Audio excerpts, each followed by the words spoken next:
Hello, you wonderful people, and welcome to another episode of SuperFantaFi. This being a show where we talk about TV shows of the supernatural, fantasy, and/or science fictional genre. For today's episode, I'm going to talk about Reginald the Vampire, Season 2, Episode 5. A lot of really interesting things went down in this episode, so let's break it down. Well, first and foremost, after the discussion last episode of, hey, there's a potential means of killing Balestro. It's another angel sword. It's like, well, we know that Uriel handed his off to Nikki for her to kill Raphael, so it's like, cool. All we have to do is convince him to hand over his sword, but he doesn't want to because he gave it to Sarah to protect Sarah because Raphael was after Sarah because it's like, right, he thought she was pulling Uriel away from his path as an angel and his job, yada, yada, yada. So for him, it's like, well, an angel was coming after a human, but also was like a human you cared about. So there is a little bias there, but it's like, right, you wouldn't really do that for any other human. You only did it for Sarah because you liked Sarah. You didn't realize it at the time how you felt about her, but now time is going on, you've come to realize how you feel about her. So for him, it's like the situation between Balestro and the vampires, that's their deal. That's a heaven versus, those are angels versus vampire problems. And he doesn't like, he's like, cool. He's like indifferent when it comes to the vampires. I mean, at one point in time, he would have been beside Balestro, but he's just like, yeah, I'm off my mission. That's not my mission. So he's really indifferent to the whole thing. Which, once again, apparently you were here looking for Balestro's kid, so you're not necessarily 100% on Balestro's side. So who gave you that mission? Like, was that Balestro who gave you that mission? Or, I mean, you assume like you're only taking missions from God. So I'm like, why were you looking for his kid, but then you like abandoned that mission? I mean, that was Raphael trying to keep you on point, but now that he's gone and you're all about just chilling in the human world, like, what does that mean in the grand scheme of things? Like, why, what you brought, I completely forgot about that until they brought it up, was it last episode? Be like, oh yeah, I completely forgot about Balestro's kid. Because they only reference it in episode 1.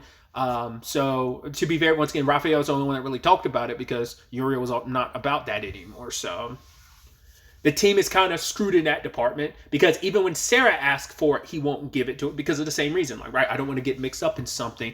Only reason why I like got involved and had Nikki kill Raphael was just to protect you. So, which both him and Reggie want the same thing. Reggie doesn't want her mixed up in this. Like, cool, I told you the truth. Which obviously she's still upset at him for lying as much as he did. But he's like, right, it's all out in the open now. But the fact of the matter is, like, we're in a better place, and it's like, yeah, we're in a friendship situation, which is like, yeah, it's that thing of it sucks, but I accept it.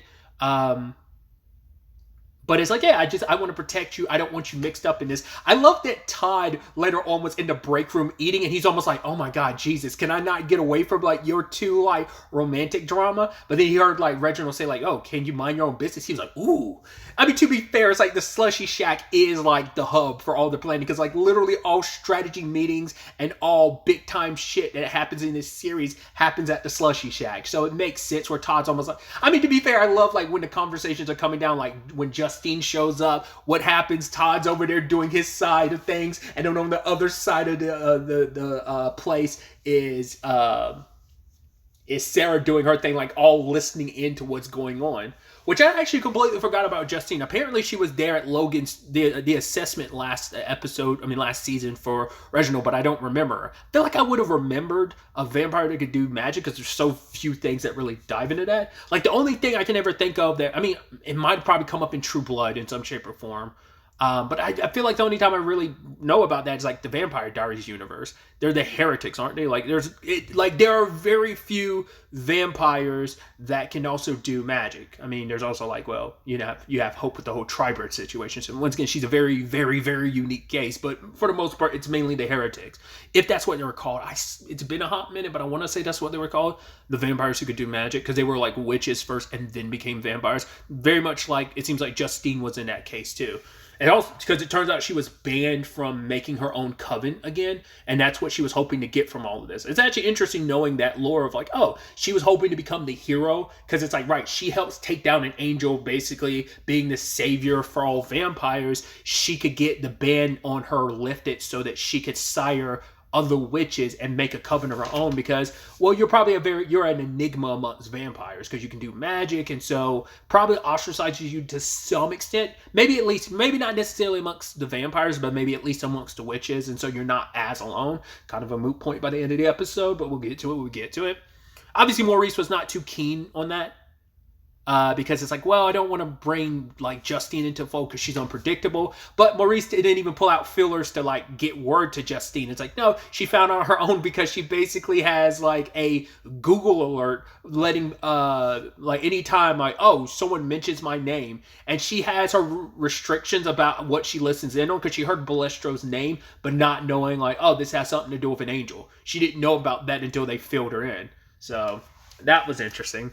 Also, the talking grimoire thing, which kind of interesting, and she's the only one that can hear it. I wonder later on, can Reginald hear it now that he's kind of tapped into it, or is the grimoire completely silent? I didn't even think about that until I'm out here saying the word grimoire. I'm like, oh, it kind of gives me like grimoire Vice thoughts. Near if you've ever like come across, if you've ever played or at least heard of those games. Was it Neir or Ier? I think it's Ier, isn't it? I can never remember. I hate when I flip letters and words around in titles of things. But either way, tangents and all that aside, I can't believe it didn't even cross my mind initially that Justine would be the killer. It's because it's like, right, she did show up in town just when the killings did start. Because once again, she got there before like Maurice and Reginald were even aware she was in town. Because she'd already made her way there. I think the first body, I can't remember if the first body dropped before. No, because like she pops up with the title sequence, the title card. So it's like, yeah, she definitely, the bodies dropped after she got there, if I'm remembering correctly. But either way, it didn't even cross my mind. Because obviously it's like, well, they just had to deal with that with Angela, and now like, well, they've calmed her down enough that make her stay inside, which Maurice tried to get her on board the whole vigilante thing, but it's like, cool, you want to waste your time doing that, fine. But he's looking after the humans, because it is that jacked up thing. I mean, to be fair, it's no different from humans, because I'm about to say, it's like, well, the whole point is not to like try and like get food humanely, like, which, there's a lot of animals that are not treated humanely before they're turned into food. That's a whole thing. But it's this similar concept of, right, we have to eat, we have to survive, so at least like try and treat them nicely before you like kill them and eat them type of thing. So Maurice is like, right, they humans are a food source. That doesn't mean we could just like slaughter them and make it seem like they don't matter. They do, because it's like, right, you're going to abuse our food system. Like that's all kinds of jacked up to do that. I mean, because it's not like, but also it goes back to, because like I said, it's like that human parallel to animals where it's like, it's like, oh, just because you view them as lesser than, you don't care about the fact that you kind of slaughter them or whatever, because the way you view humans is the same way humans view animals, which shouldn't view them that same. It's such a, I'm sure that's any vegetarian or vegan's point of view with the whole situation. It's just like, yeah, there is a direct parallel there, especially considering like, well, you've been a vampire for a while, so you've probably forgotten what it was like to be human at one point in time. So, once again, Angela's just not like about wasting that time. It's like, cool, we got all this other stuff, impending death on the way. I'm gonna handle things my way. Go do your Batman thing if you want. But Angela has kind of gotten softer as things have gone on, because like her little conversation with Reginald about the whole like him and Sarah thing, especially when it's like, yeah, she's like, I get it, like me and my human lover situation, I try to keep my life separate, the vampire world from the human world, and just kind of like that didn't help. So it's like, right, just kind of like bring all your worlds together when it comes to Sarah, because he's like, no, me and Sarah aren't a thing, like we're just friends now, But then later on, when she's like, no, and then like she gives Reginald like the thumbs up, being like, yeah, he's going to think of something. And Sarah's like, wow, you actually respect him. And she's like, you bite your tongue twice. How dare you even utter the words that I respect Reginald? Ugh. But it's like she likes Reginald, like not in that way, but like I think she does like him. She just never wants to admit it, considering she was like team anti-Reg like a lot last season. But even like, once again, even using last episode, being there for Claire the way she was, like, yo, like that in itself speaks volumes of just like how much of a softie Angela can be but she like tries to keep her bad bitch persona going, because that's who she is. She is a bad bitch, so it's kind of like, yo, I gotta keep that energy. Which I even love Reginald saying that later on too, like about Maurice is like, oh, aren't you going to be wouldn't that make you a warlock? He's like, nah, witches are bad bitches. And it's like, yo, I'm about to embrace that bad bitch energy, to do this whole thing. So I'm fine being a witch. So I just thought that was funny line. Circling back to the Justine thing, wasn't first and foremost, not even thinking about the fact that she might be the killer. It never crossed my mind that her storyline would be like that she'd be dusted by the end of the episode like that. That was kind of wild. But it's like, yeah, she's sadistic, homie. Like, I mean, to be fair, it's like it's no different from Angela, but like there's something a little extra. Like, yeah, Angela handles things the way she does, but you know, once again, that human to vampire parallel of like, oh yeah, like, the meat tastes more tender when the animal dies and they're full of fear, get the adrenaline pumping through their veins type of thing. That's what she did, uses fear, and she found out how many people were afraid of spiders and just be like, another one? And just kind of getting their adrenaline pumping just so she could eat them. Don't get the whole dice thing, but it's like everyone's got their signature. I don't know what the significance of that is. Maybe it's like a witch thing, especially with the whole, well, I mean, I know the significance of like Mark of the Beast, 666 and yada, yada, yada, but like, is there like some witch component to that outside of that? Reason why she always used the dice and always had them land on sixes? I don't know. But yeah, Maurice nipped that in the bud. It went full vigilante, which I even love later on. Angela's like, Batman killed Justine, and Reginald's like, you what? And she's like, yeah, they're both on the same team, you know. But it's like, right, if it wasn't me, it would have been her. All he did was try to tell her to stop, but she wasn't going to. You know, it's like, right, she also had her own ambitions and what she was going to do with this whole situation, so she wasn't going to stop. She wasn't going to listen to anyone else. But it's like, yeah, we're glad that you're alive and she's not. But it's like, yeah, even later on, Sarah being like, wait, what happened to Justine? It's like, yeah, that's a whole story, so don't worry about it. So, like I said, I was just surprised Justine went down so easy, especially when like Maurice stabbed her in the neck so she couldn't cast any spells. I was like, oh, okay, cool. I was like, oh, I guess you're not going to dust her. And then he kicks her into like a wood plank and it's got like a spike on it and she dies. I was like, oh.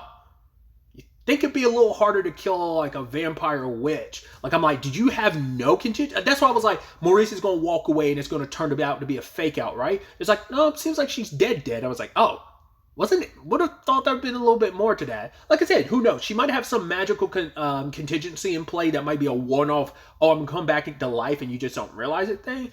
Or maybe she is just dead. I was like, oh, that's interesting. But I guess, like, hey, you don't want any wild cards involved in this whole situation, especially considering what she was getting out of it. You know, it's not even for the greater sake of the vampires. It's like, no, I want to make my position better and being able to kind of sire other witches and turn them into vampires. So obviously it's like you could still be rewarded for your contributions to basically saving the entire vampire species from a homicidal angel. So I knew that, switching gears a little bit, I knew that Uriel was kind of going to catch feels for Sarah. I actually kind of expected it to be a two-way street. Like, I figured that was going to be the thing, because you could tell he liked her, and I thought maybe she was going to start liking him, but it's like, well, her feelings for Reginald haven't gone away. It hasn't been, like, that long, so it's like, of course, she's still, like, not in that rebound territory yet, but I love that he got advice from Todd, because Todd was like, hey, want to show me that sword? He's like, yeah, you know, it's like, oh, like Star Wars. And he's like, why would the stars be at war? It's like, oh, no, the movies. He's like, well, I mean, it's an expanded cinematic universe, but you only have to see 4, 5, and 6. Oh, and Andor, which I was like, oh, that's funny on so many levels, because I was like, is that just the writers for this episode putting their hot take Star Wars opinion out there? I wouldn't even call that a hot take. I'd say that's probably like a pretty safe bet, because any other thing you include would be super controversial. I feel like those 4 projects might be the least controversial, at least live action wise, because I know there's some of the animated stuff. I'm sure Visions, which is like the animated series, I've never seen it. Once again, I'm not the Star Wars dude, so I can't really comment on Star Wars and the fan base and yada yada, because I'm not a part of that. None against Star Wars, it's just never been a franchise I've heavily taken a deep dive into. But I'm sure, like I said, live action stuff, some of the legend stuff, which I'm sure falls into the category of like the comics, some of the comics and a lot of the books and stuff. But you know, it's like those are the projects that are most well received amongst probably critics and fans, is stuff like the original trilogy and Andor. Andor is probably the most modern Star Wars thing that is the most well received, live action wise. Because I know, like, right, there's love for Clone Wars and all that, so that's why I was specified like live action wise. That's what I was saying. Like, I don't know if that was just the writers kind of slinking that in, being like, oh yeah, like let's make a Star Wars reference, but also like either we just believe these are the only good Star Wars thing, which hey, everyone's got their opinions, you're entitled to them, or whether they're just like, let's make a reference to Star Wars, but let's pick the least controversial ones we can, and that's a very safe take, I think. But you know, maybe I'm mistaken. Maybe, like I said, maybe that was just them putting their opinions out there. It's just Star Wars is just one of those franchises you're like, yeah. Once again, I'm not even going to comment on anything because I'm like, yeah, dude, I'm not part of the fan base, so I can't say anything. I'm not steeped in Star Wars, so I don't really have an opinion either way. It's just stuff you pick up online here and there. Either way. Just like Todd being like, oh yeah, hand me the sword and, you know, I could give you some advice about Sarah. Because it turns out, like, right, the slushies were never the important thing. The only reason why the slushies were good is because Sarah kept giving them to him. So Todd is like, all right, fine. Like, I'm a bit of a romantic, so like, all right, I'm going to give you some advice. Which Uriel came in, had the chocolates ready and everything. And Sarah's like, okay, you can get off your knees. Get up.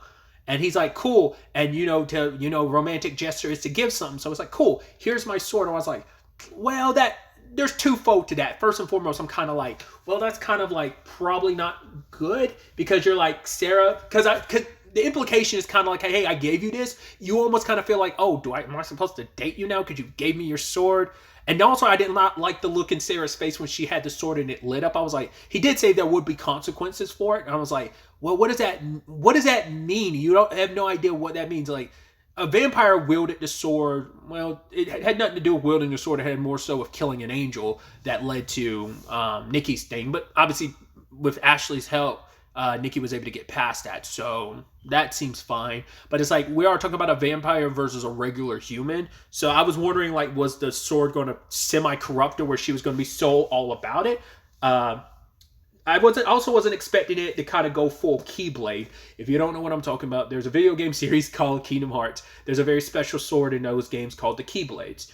Basically, you can, like, the Keyblade has its chosen wielder, and when the chosen wielder, like, you could throw the Keyblade and it automatically teleport back to you. Very much exactly what happened with Maurice every time Sarah tried to hand him the sword, it automatically went back to him. It's very similar to that. It's actually, you actually have an ability called Strike Raid, which is built around the notion of throwing a Keyblade and popping back into your head and throwing it again, like, repeatedly. So, I don't know. It's stuff like that. That's what, once again, showing you my nerdom and just why Kingdom Hearts will always take up space in my head. It's like, the moment I saw the Angel Blade doing it, I was like, and Keyblade from Kingdom Hearts. That's the first thing that immediately came to my mind the moment it went back to Sarah's hand the first time. But either way. But I do love the twofold punch of, well, Justine is dead. Well, that sucks. Our plan's down the drain. Oh, we now have Uriel's sword, but it's Sarah that's wielding it. But we'll make this happen because we'll get Justine's grimoire, and then Reg will study magic and ends up mastering it. I mean, to be fair, he's very smart and able to pick up on stuff. So, I mean, you almost go like, wow, is it really that easy just to pick up magic? To be fair, Reginald's a very special case. So, got the spell down, they're ready, locked and loaded, and the spell didn't work because either just Reginald needed more time to be prepared, or Balestro was kind of like, oh, you called me, but I wasn't going to fall into that trap. I don't even know if he recognized the trap was being set. It's like, oh, you called me. Sarah came at him with the sword. He turned them into little blue cherubs, and the blade flew away. So I'm like, I guess Uriel's blade is forever gone then? Do you get issued a new sword? It's like, check out like God's Armory, and you have to... What band is that? Is it Oh Sleeper? I can't remember the song. I can't... From the Armories, the angels sing. I can't remember. I don't know if that was like... I mean, it's a lyric I associate with that song, but I can't remember the song's name off the top of my head. The song I was thinking of is called The Finisher. Once again, I always find it funny, like, when I come across, like, what is, I guess, considered maybe, like, a Christian metal band or something like that, where I'm like, oh, it feels probably weird that, like, I like this because I'm not, like, a religious person. I don't know. It feels hypocritical for some reason to like a Christian song for whatever reason. I don't know. That's always just been my thought process. But anyway, I really like the song. So that was just like, yeah, hearing Armory and God's Armory and stuff like that.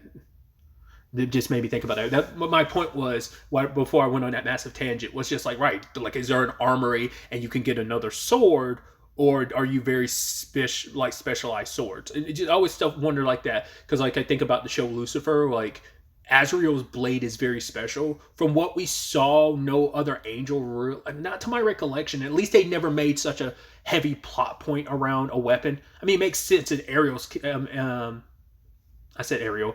Did I say Ariel before? Azazel. Because,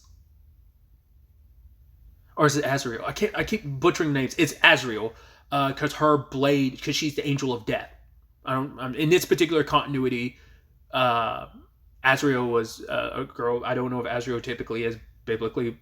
Azrael might be a guy. Whatever the case may be, it was the angel of death. So it makes sense why your case would be special. So I don't know. I just thought that was kind of interesting. Either way, I went on that massive tangent. I do apologize. The end result is circling back to it. The point I was making, which I now remember, is about Balestro just showing up and it's like, cool, you guys were so busy trying to find a way to kill me, you could have done that to try and prove, taking that time. Like, you're proving that you do deserve to be wiped out. The fact is, I told you when I was coming, and instead of using that time to prove that you're better, which, to be fair, they were trying, but it was kind of like a no-go. It's like, how do you change the way a whole species is operated for so long in a certain short amount of time? Once again, I don't know if this was meant to be a test, in regards of, oh, I'm testing you and I'm hoping that you'll prove me wrong, but I just needed to push you in the right direction. I needed to push you into a very threatening situation to kind of bring out the best in you. Or is it just a test of, I'm giving you an opportunity and you've squandered it, so yeah, just go back home and wait, you know? Like, you guys have disappointed me time and time again. You could have done things differently, which they tried, didn't work, and now it's like, cool, what do we do now? Our one option literally went down the drain. Magic didn't work. The sword didn't help. That was all child's play. Balestro was just like, cool, peace, and bounced. So what do we do?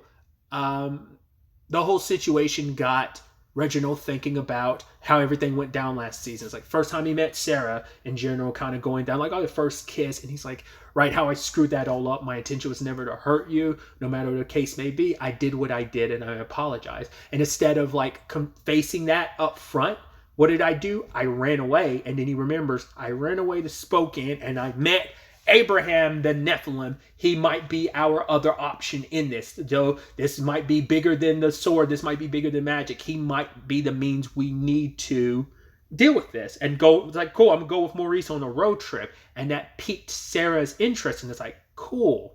So she decides to take this opportunity because it's like, right, she cares about Reg cares about her, and for her it's like, you have little over 2 weeks left.